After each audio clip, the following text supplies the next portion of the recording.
e as pessoas estão chegando. Então, a gente vai começar, a gente faz sempre o seguinte, a gente faz uma oração, tem uma reflexão, né? E depois a gente abre para os pedidos de oração. As pessoas vão fazer seus pedidos de oração e a gente ora aqui, tá certo? Então eu vou orar para a gente começar. Hoje a gente vai fazer uma reflexão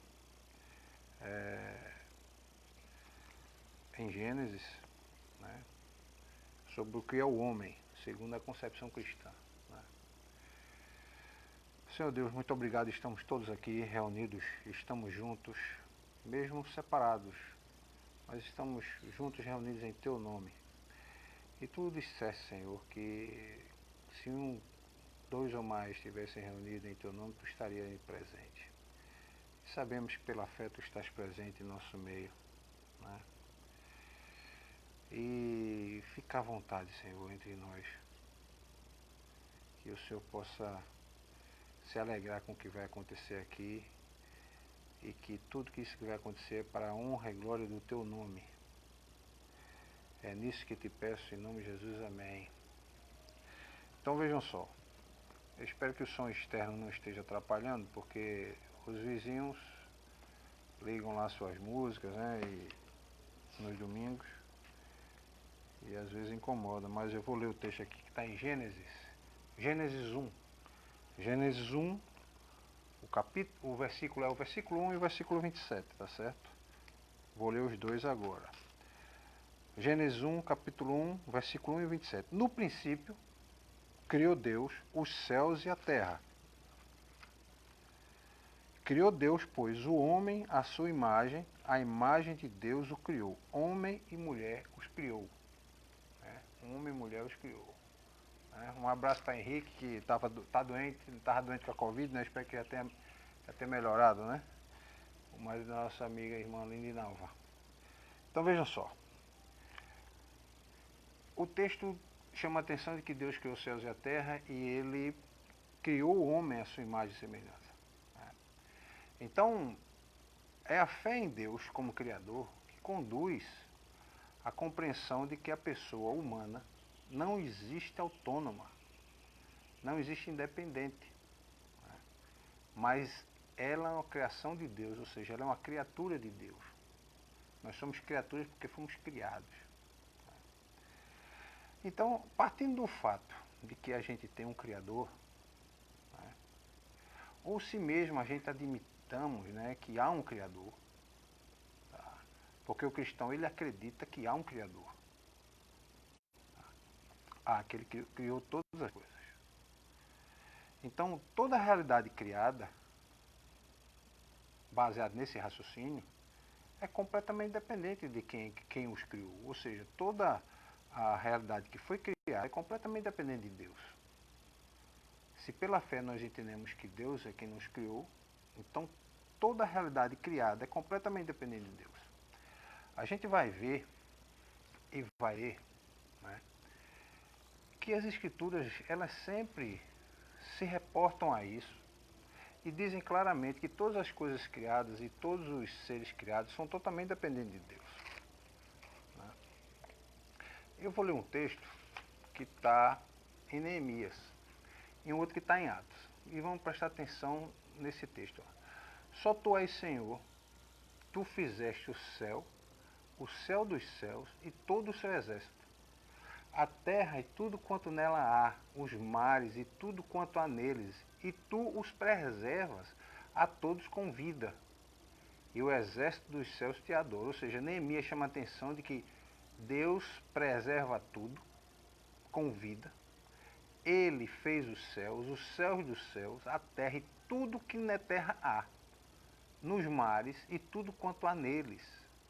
Ou seja, tanto na parte seca como na parte úmida, na parte que tem água, tudo foi criado por Deus. Neemias chama atenção para isso. Então ele vai concordar com que o autor de Gênesis diz que no princípio criou Deus os céus e a terra. Aí em Atos, né, Paulo está no aerópago e ele conversando com os gregos, ele disse o seguinte, ele disse, olha, o Deus que fez o mundo e tudo que nele existe, sendo ele Senhor do céu e da terra, não habita em santuários feitos por mãos humanas.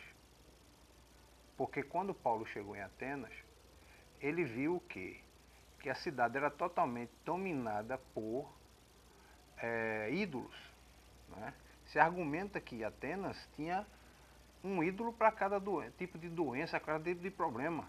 Né? Se você, por exemplo, tivesse um problema de unha encravada, tinha um Deus para ser responsável pela sua unha encravada. Se você tivesse um problema de gastrite, havia um Deus responsável pela sua gastrite, e assim por diante. E dizia-se que haviam mais deuses do que propriamente cidadãos em Atenas. E aí Paulo continua dizendo, nem é servido por mãos humanas, ou seja, Deus não é servido por mãos humanas e não habita em santuários feitos por mão de homens. Como se alguma coisa precisasse, ou seja, Deus não precisa da gente. É isso que Paulo quer chamar a atenção. Pois ele mesmo é quem a todos dá vida, respiração e tudo mais. Pois nele vivemos, nos movemos e existimos, porque dele também somos geração, ou seja, porque dele nós somos consequência da criação de Deus, resultado da criação de Deus, da vontade de Deus criar. Então a gente vai ver que o homem, nos dois textos, ele não é apenas uma criatura, é também uma pessoa. E a gente vai ter que distinguir essas duas coisas. O homem como criatura e o homem como pessoa. Isso é interessante porque ele vai mostrar que o homem tem responsabilidades e Deus tem a forma de agir através da graça para resgatar o homem. Então a gente vai ver essas duas coisas. Deus busca o homem e o homem busca a Deus também. Então veja só, o que é que significa ser uma pessoa? Ser uma pessoa significa que você é capaz de tomar decisões, de estabelecer objetivos na vida, de ser capaz de perseguir seus objetivos. Ou seja, você é consciente de que você faz escolhas. Você tem consciência das escolhas que faz e você é responsável pelas escolhas que faz. Então, você possui liberdade. Você é livre para escolher. Você é livre para escolher. Agora veja só. O que significa possuir a liberdade, né? Ela vai mostrar para a gente essa liberdade que nós somos capazes de fazer nossas próprias escolhas. Ou seja, o ser humano não é um robô, não é uma máquina. Deus não criou um homem programado, né? Ou seja, o homem está programado para fazer tudo que Deus quer e o homem não tem vontade própria. Esses textos a gente vai ver com o passar do tempo e entender que Deus age dessas duas formas, ou seja, Deus ele dá liberdade ao homem, né? E Deus também interfere na vida do homem. Né? Bom dia, irmão Pedro. A gente vai ver o seguinte, que toda a conduta do homem, né, não é programada e totalmente determinada por forças exteriores. Não é assim que funciona. Textos bíblicos vão mostrar. Então, a gente é criatura porque a gente tem possibilidade, aliás, a gente é pessoa. Nós somos uma pessoa porque a gente tem possibilidade de escolha. A gente tem poder de autodeterminação e poder de autodireção, ou seja, autodeterminar é poder fazer escolhas e traçar objetivos, né, planos, o que acha que é melhor para si. Então a Bíblia mostra que o homem tanto é pessoa como é criatura de Deus. Então, o ser humano a gente pode concluir, com base na palavra de Deus, que ele é criatura e ele é pessoa. Aí você pode estar dizendo, mas por que você está falando sobre esse tipo de tema? Eu estou querendo chamar a atenção porque tanto ser criatura como ser pessoa, né, vai interferir na sua relação com Deus. E vai fazer você entender como Deus age na vida do homem. Tem linhas de pensamento que dizem que o homem é só uma criatura. E tem outros que dizem que é pessoa. né? Ou seja, eles separam, né?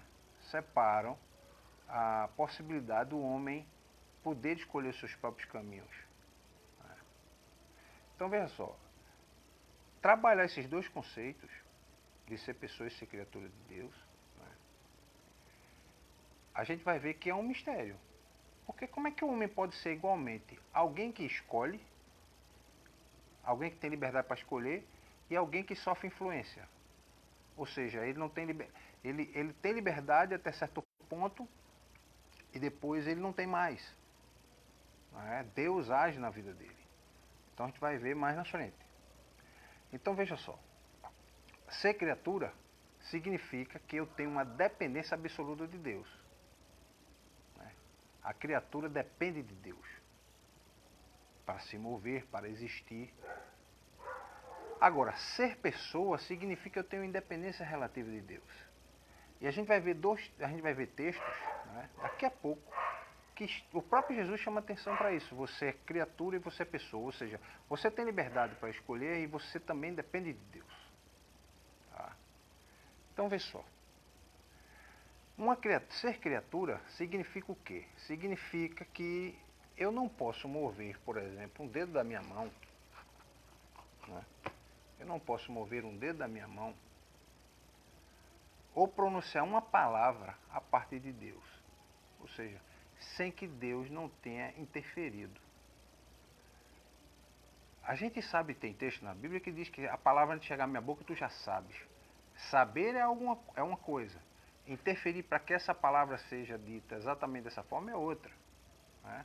A gente crê que o pregador ele prega a palavra de Deus porque ele é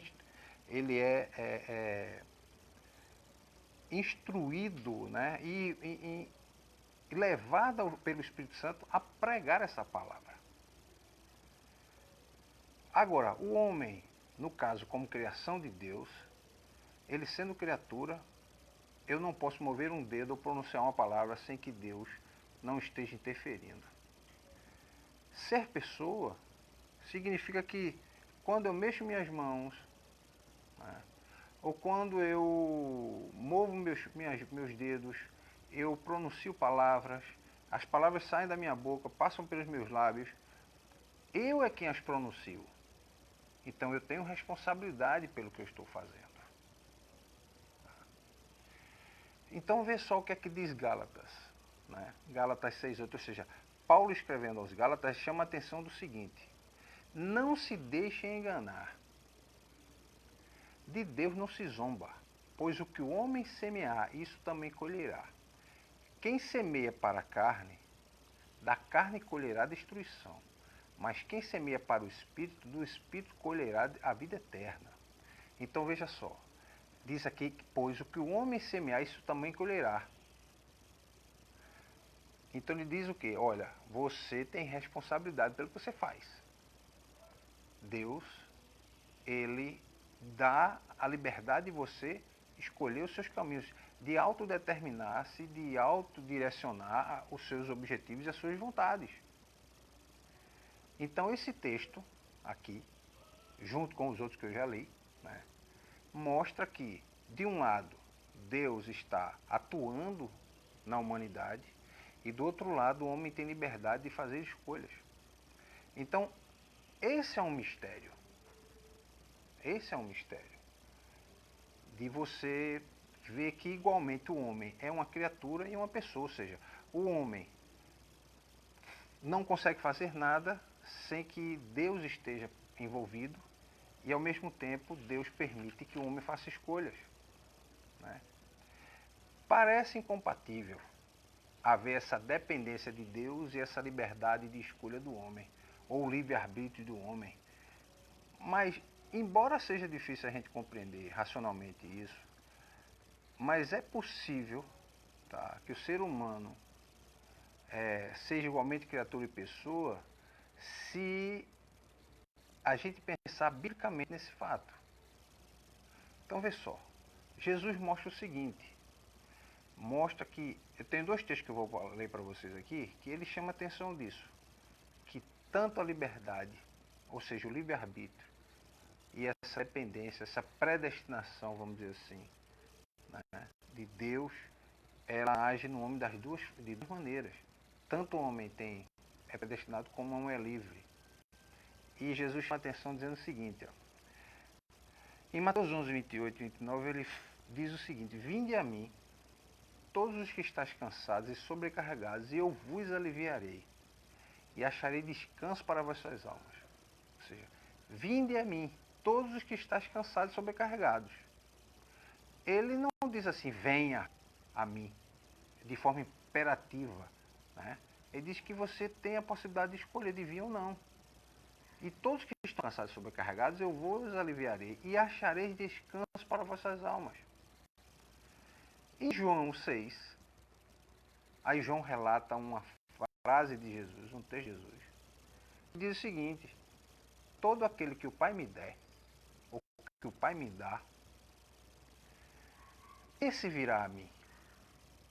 Ou seja, enquanto no primeiro texto a liberdade, ou seja, o livre-arbítrio, a liberdade de escolha do homem, no segundo texto há uma determinação de Deus: todo aquele que o Pai me dá, ou seja, aquele que vem a mim e é dado. Então esse virá a mim, e o que vem a mim de modo nenhum o lançarei fora. E a vontade de quem me enviou é esta, que nenhum eu perca de todos o que ele me deu. Pelo contrário, eu o ressuscitarei no último dia. Eu costumo dizer que tem uma ilustração, e até eu ouvi essa ilustração do pastor chamado Augusto Nicodemos, que ele diz o seguinte, que o livre-arbítrio e a predestinação, ou a liberdade e a dependência, estão trabalhando juntas as duas. É difícil a gente compreender, mas a gente pode imaginar da seguinte forma: imagina que você chega e está passando, né, e tem um portal, né, na frente de uma casa e diz assim, ó: vinde a mim todos que estão cansados e sobrecarregados e eu aliviarei. Aí você olha aquela placa, aí, rapaz, eu estou tão cansado, eu vou entrar. Né? Eu vou entrar. Aí entra. Quando ele entra dentro dessa casa, e essa casa onde está Jesus, onde Deus está presente, que ele olha para trás, ele vê que tem outra placa. E diz: todo aquele que o Pai me dá, né? Todo aquele que vem a mim, que o Pai me der, de maneira nenhuma lançarei fora. Ou seja, está trabalhando os dois conceitos juntos. A liberdade e a dependência de Deus. Deus mostra que você pode vir e depois ele mostra que ele chamou. E essas duas coisas trabalham juntas. Né? Por isso que eu sempre digo, olha, como Deus pode querer responsabilizar a condenação eterna do homem se o homem não teve escolha? Ele, em certo ponto, ele tem escolha. Deus, com a sua imensa graça, ele quer salvar o homem, chama o homem, convida o homem a crer, mas o homem também, por outro lado, Deus permite que esse homem tenha vontade própria. Você vê, a gente vê que a Bíblia ensina a condição de criatura, bem como a individualidade do homem. Ou seja, o homem, tanto é criatura, depende de Deus, como ele tem individualidade. Né? Então, veja só, nessas condições, baseado nesses fatos que eu já mostrei para vocês, né, de ser criatura e ser pessoa, vai haver implicações na origem do pecado e na redenção do homem. Na origem do pecado e na redenção do homem. A gente vai observar o seguinte.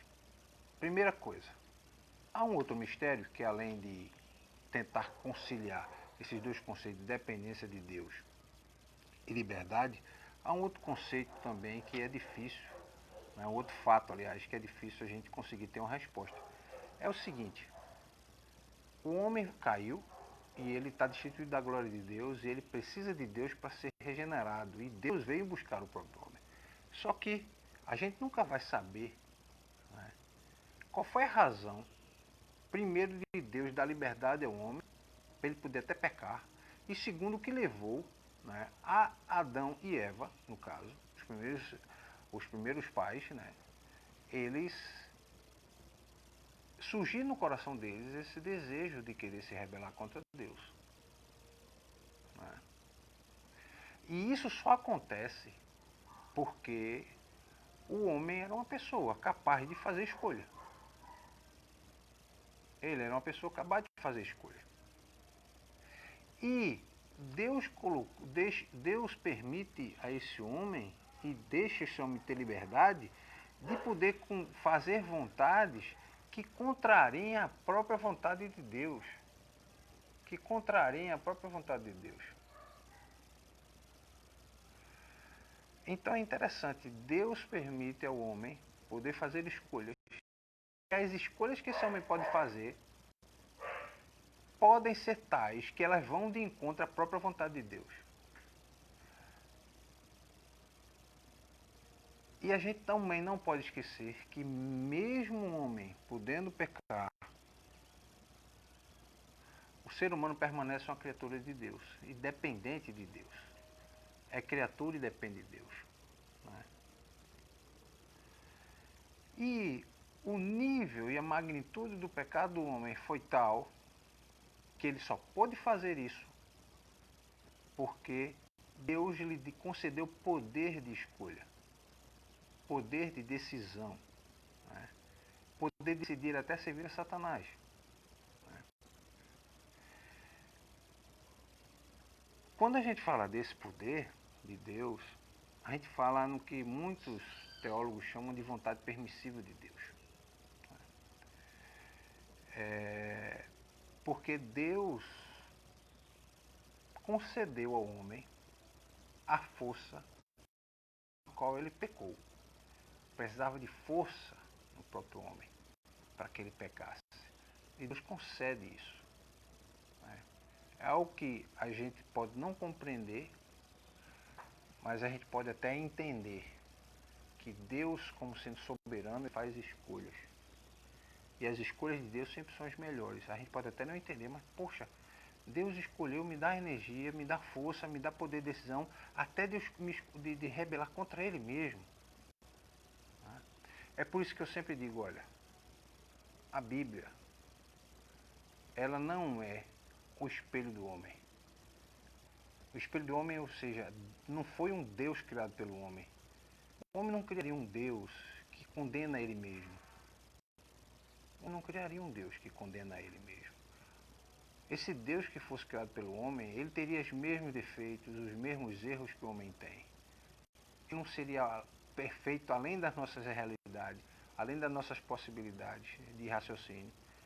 Porque como conciliar dois conceitos que eles existem, a gente vê ele na prática existindo, a gente vê ele funcionando, vê ele atuando, mas quando você vai pensar racionalmente, você não consegue muito compreender como conciliar isso. Então, o homem peca, o homem cai porque Deus lhe concede a possibilidade de ser pessoa, mesmo criando o homem. E quando o homem cai, ele precisa o quê? Ele precisa ser redimido. E é aonde eu queria chegar. Na perspectiva cristã, o homem precisa ser redimido através da atuação extraordinária de Deus. Porque veja só, o homem caiu por sua própria culpa e falta. Faltou ao homem vontade para não fazer, aliás, vontade para fazer a plena vontade de Deus. Ele resolve se rebelar e não fazer totalmente ela, a plena vontade de Deus. Então, ele faz o quê? Deus vem redimir o homem porque ele é criatura. Ele é criatura de Deus. Deus quer resgatar o homem. Né? Deus quer ser resgatado do homem e resgatar desse estado de morte espiritual. O interessante é que o homem como pessoa, ele morre como criatura também. Né? Há essa morte espiritual. Né? E ele só pode ser redimido do pecado mediante a intervenção soberana de Deus. Mediante essa intervenção soberana de Deus. Né? Então, o homem só pode ser salvo mediante a graça. E aí é na graça que mostra-se a dependência absoluta, né, da necessidade da misericórdia de Deus. O homem é dependente da misericórdia de Deus. Nisso aí o homem é criatura. ele pode até escolher não querer a misericórdia de Deus, mas ele é dependente da misericórdia de Deus para poder existir. Então a redenção do homem vem por meio de quem? Vem por meio de Jesus Cristo. Ele vem redimir a criatura e salvar o homem como pessoa. Jesus atua das duas formas, redimindo a criatura e salvando o homem como pessoa. Jesus não salva o homem como uma máquina pré-programada. Por isso que ele diz lá, vinde a mim todos que estão cansados e sobrecarregados. E por outro lado ele diz, aquele que o Pai me der, eu jamais lançarei fora, ou jamais eu os perderei. Então, o homem, ele não vai poder ser salvo a parte das suas escolhas. Ou seja, eu decidi escolher e eu vou ser salvo só uma parte. Não, eu sou criatura de Deus, Deus salva a criatura. Mas a parte como pessoa continua vivendo a sua vida, escolhendo o que quer fazer. Na verdade, as duas coisas começam a se juntar. Criatura e pessoa começam a trabalhar juntas e começam a depender na hora de fazer escolhas. Nisso Deus interfere, mas o homem continua fazendo as suas escolhas. O homem precisa decidir livremente, na força do Espírito Santo, se ele deve se arrepender. Ele tem que se arrepender dos seus pecados, crer em Jesus Cristo como seu Salvador. Então, depois desse chamado, quando Deus chama esse homem,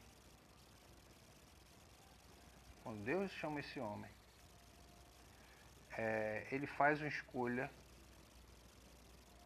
Ele faz a escolha pelo homem, mas ele deixa ao homem a própria vontade de poder continuar a viver em comunhão com Deus e na obediência. Por isso que pessoas deixam de ter obediência a Deus, não obedecem, vivem uma fé caudicante, uma hora estão fortes na fé, outra hora estão fracos na fé. Então a gente vai ver o quê? A gente vai ver que é preciso ao homem viver dependendo de Deus, mas Deus não vai excluir de nós a nossa responsabilidade de saber fazermos as escolhas. Mesmo dependendo de Deus, Deus permite que nós façamos as escolhas. Muitas vezes as escolhas são erradas, mesmo dependendo de Deus. Mesmo acreditando que Deus é quem tudo supre. A gente costuma sempre dizer que tudo vem de Deus, né? Até essa liberdade de poder escolher o que nós vamos fazer na vida. Então, a gente vai ver o homem como uma criatura que Deus tem que regenerar. Essa é a conclusão que a gente vai chegar. Que o homem é uma criatura que Deus tem que regenerar. Que essa mudança radical, e ela, além de radical, ela tem que ser transformadora, né? Essa mudança não é obra de homens. Né? Essa mudança é o resultado da obra redentora de Jesus Cristo. Essa transformação que o homem passa. Por conta da queda, o homem separa-se de Deus, escolhe os próprios caminhos. Ele agora não sabe mais fazer escolhas porque Deus não está mais, como se diz assim, nos propósitos do próprio homem, né? E ele começa a fazer as escolhas e faz escolhas erradas. Por exemplo, a idolatria é uma escolha errada. Ele quer adorar a Deus, mas no fundo ele escolhe outra coisa para suprir essa necessidade. Né? Por conta de quê? Por conta da queda do homem. Então, como criatura, Deus tem que regenerar o homem, dar uma vida espiritual, mas por outro lado, como pessoa, o homem precisa crer de forma consciente. Né? Não é uma fé, por isso que a fé não é uma coisa cega. Ela não pode ser uma fé alienada, ou a fé na fé, como muita gente fala. Né?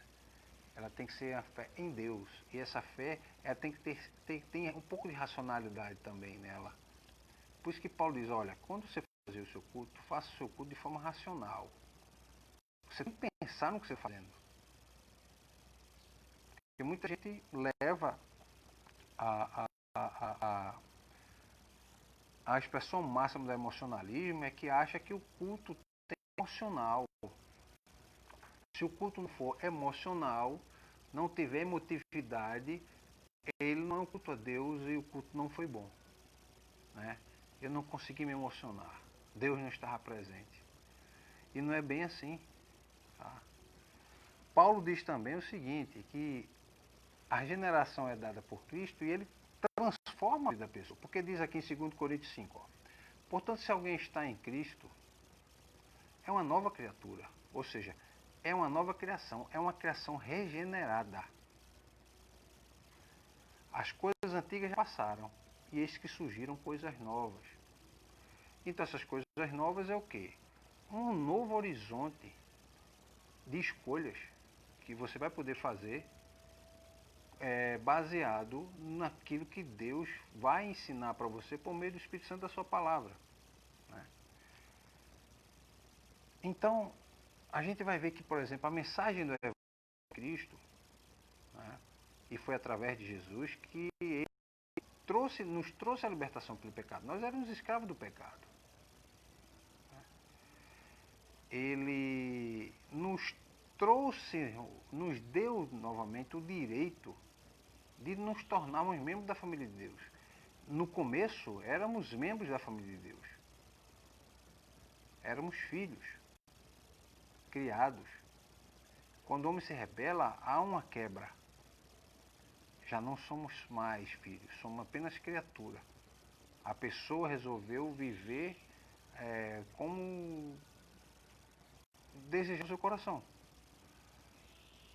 Então a gente vai ver que isso levou ao quê? Por exemplo, no dia de hoje. O que a gente vê hoje com relação à fé? A gente vê todo tipo de deboche com relação à fé das pessoas. Né? E esse deboche, muitas vezes, é apresentado como uma coisa moderna, né? Como uma coisa da liberdade da expressão. Ou seja, nós somos livres para escarnecer da fé alheia. Muitos homens agem assim. Né? Eu sempre digo que, dependendo do local, dá até distinção você, por exemplo, dizer que é ateu, como dentro das universidades. Onde Deus não é mais importante. Deus foi excluído totalmente dentro das universidades. A universidade é o centro da razão. E a razão ela não se comunica com a fé. Na ótica desses homens, né, de muitos cientistas. Outros não. Muitos cientistas, através da história e filósofos, viram essa ligação entre fé e razão. E era importante fazer as duas se comunicarem para que a gente pudesse conhecer um pouco mais quem nós somos. Então a gente observa que o interessante hoje nós temos indivíduos completamente depravados, né, viciados em várias modalidades de pecado, que consideram-se livres. Eu não dependo da religião para nada e eu não dependo de Deus para nada, eu sei fazer minhas escolhas e vivem nas drogas, né, na prostituição, no tráfico, em todo tipo de pecado, coisas que são condenadas pela palavra de Deus, mas ele acha que não tem nada demais, porque, por exemplo, no direito, aquilo não é condenado. Né? Por exemplo, o direito não condena ninguém a beber, se embriagar. Não há condenação por embriaguez, ninguém vai preso por embriaguez. Mas a Bíblia diz, não vos embriaguei com vinho, mas enchei-vos do Espírito Santo. Se antes matar alguém ainda continua sendo pecado, mas hoje está dentro do Código Penal. Ou seja, deixou de ser categorizado como pecado para ser categorizado como uma questão de lei. Você é transgressor da lei, você não é um pecador porque você mata alguém. Você transgride a lei apenas. Então a pessoa transgrediu a lei, vai ser o quê? Condenada por um júri e vai ficar presa. Por cometer homicídio, por exemplo. E fora outros tipos de tipos penais que a gente vê e que foram tirados da Bíblia e deixaram de ser pecado na sociedade. Tá? Então, muitas vezes as pessoas acham que são livres porque a lei não proíbe o seu estilo de vida devasso ou libertino, entendeu? Então ela acha que tem liberdade para se deixar escravizar pelo pecado, por exemplo. E Deus mostra por que, na perspectiva cristã, o homem cai, porque cai, ele, por fazer suas escolhas, ele faz escolhas erradas. E é preciso Deus intervir novamente para regenerar essa criatura, e ele começa agora a ter uma nova perspectiva pela visão cristã de que a ele é possível novas e boas escolhas. Então, a gente vai ver que,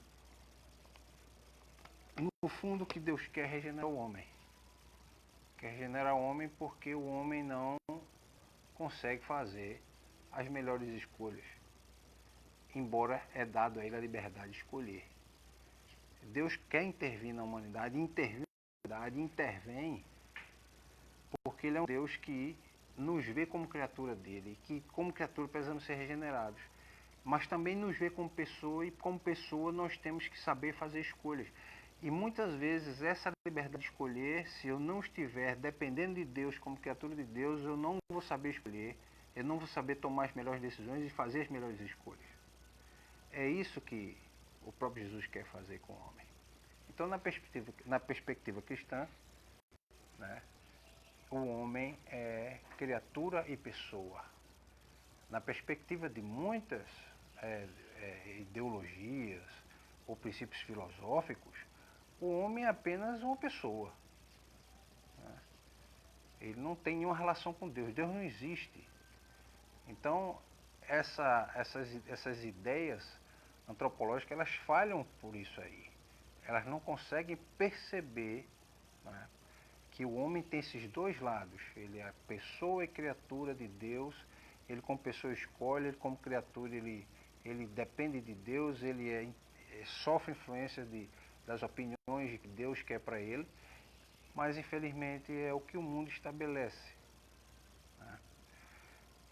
Para os irmãos e para os amigos e irmãos que estão acompanhando, a minha palavra é de que você tem que entender que você é criatura e é pessoa, que você depende de Deus, que você faz escolhas, e que se você resolver abdicar um ou anular um em detrimento do outro, você não vai ser completo como ser humano. É por isso que o cristianismo ele vai um pouco além, né? Porque muitas ideologias e princípios filosóficos eles apenas focam num ponto basicamente que é a pessoa, né? Quem é que não quer ser livre? Quem é que não quer ter liberdade de escolha? Quem é que não quer saber decidir por si mesmo as melhores escolhas para a sua vida? E é nisso que muitas vezes as perspectivas antropológicas erram, porque elas acham que o homem faz suas escolhas, não depende de Deus e ele não precisa de Deus. E nisso ele começa a fazer escolhas erradas. Né? E essas escolhas erradas vão interferir na vida dele, todo dia. Né? Escolhas no trabalho, escolhas na escola, na universidade, escolhas no que vai comprar, escolha nas relações de amizade, escolha nas decisões que ele vai tomar com relação a qualquer tipo de posição que ele tem que estar. Né? Quantas pessoas não perderam sua vida por escolhas erradas? Porque não está dentro da perspectiva de Deus. E é isso que eu quero chamar a atenção. Tá, meus irmãos? Eu vou agora abrir para os irmãos poderem fazer pedido de oração. Nós temos aqui menos de 10 minutos. Tá? Eu vi algumas pessoas pedindo para participar, mas na hora que eu estava pregando ficava difícil colocar para participar. Deixa eu ver quem é que pediu aqui. Marilene pediu para participar ao vivo. Eu vou colocar ela ao vivo aqui enquanto vejo os pedidos de oração. Tá? Fazer os pedidos de oração. Os irmãos que estão no Facebook também podem fazer pedido de oração. Um abraço para Lívio. Né? Deixa eu ver quem mais aqui. O irmão Jair, saudade. Você, Jair precisa aparecer um pouco. A irmã Marilene conseguiu entrar. Apareceu, minha irmã, tudo bem? Tá conseguindo? Alô? Tá conseguindo, irmã Marilene?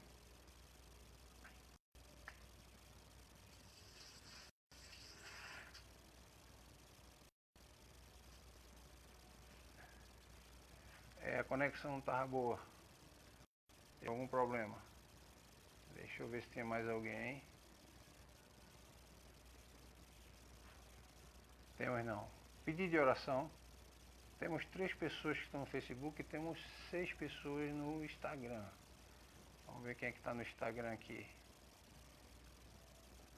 Mandelinal, Ellen, Marilene, Cíntia, Clécio e Henrique. Então um abraço para vocês, tá certo? Deixa eu ver as mensagens aqui dos irmãos. Henrique, obrigado pastor. Ellen assinou para mim. Não é forçado, Jesus não força ninguém.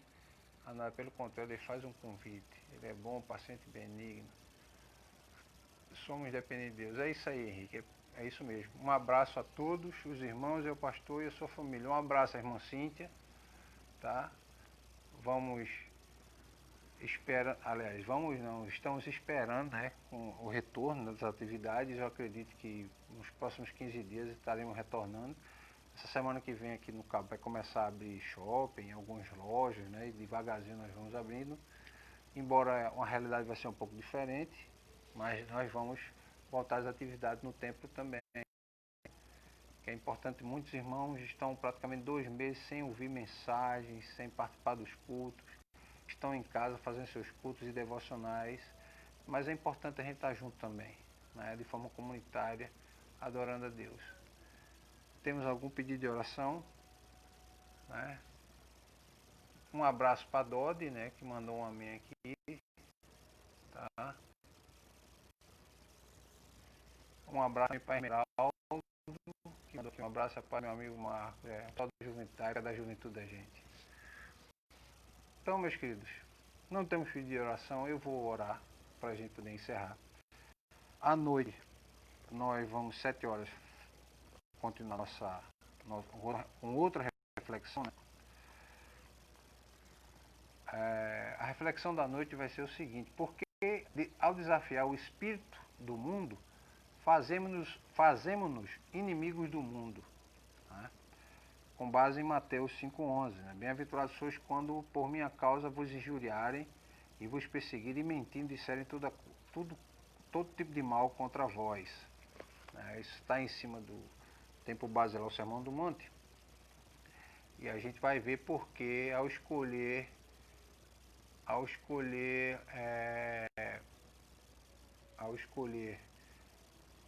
ser contrário ao espírito do mundo, porque nos tornamos inimigos do mundo, né? A gente vai falar sobre isso. Chegou aqui 2 pedidos de oração, oramos pela família Batista, pelos pastores, peço oração pela minha família, pela minha amiga Tassiana, amém. A irmã Lindinalva, a irmã Cíntia também pediu aqui o mesmo pedido que a irmã Marilene fez. Faço também, tá certo? Então vamos orar, meus irmãos, para a gente poder encerrar. Senhor Deus, estamos todos juntos reunidos aqui, por meio da internet, né? Tanto no Facebook como no Instagram, pedindo, Senhor, a Tua graça, o Teu amor, a Tua paz, que a Tua paz venha fazer parte das nossas vidas. Né? Mais um dia, né, temos pela nossa frente, sabemos que Deus está no controle de tudo, mas também Ele nos deixa fazer escolhas. Ó Deus, nos orienta e nos faz pensar e agir e decidir e escolher e ter por prática as melhores escolhas, Senhor.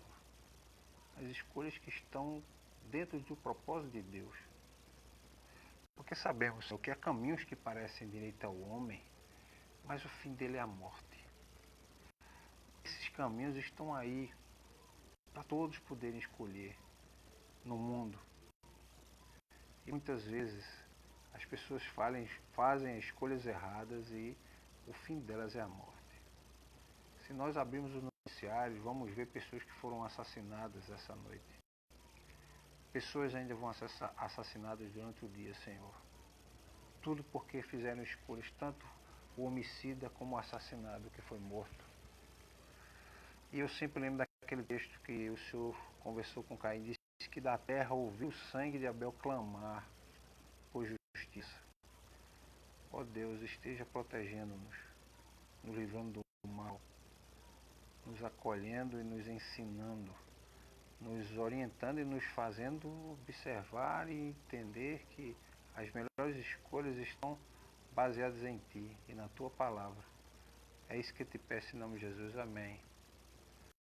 Amém, meus irmãos. Falta só 1 minuto.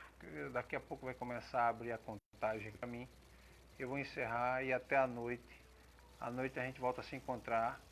O pessoal no Facebook, eu vou postar, e os irmãos da igreja, eu vou postar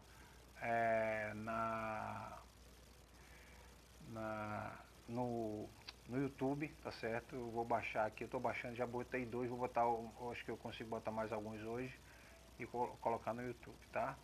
Um abraço a todos, foi muito bom estar com vocês aqui e eu espero vocês à noite. Um abraço.